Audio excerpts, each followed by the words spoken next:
Hi! In front of me is Lenovo Tab E10 and today I would like to show you how you can manage apps permissions. Begin by going into Devices Settings and choosing Apps and Notifications right away.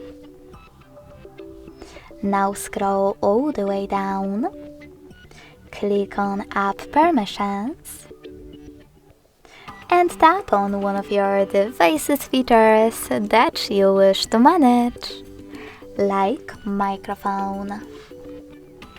Lastly, by tapping on gray sweater next to one of your apps, you can allow the chosen app access to your, in my case, microphone. And by tapping on green one, you can deny it.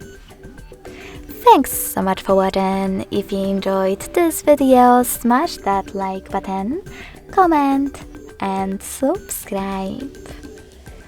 Bye!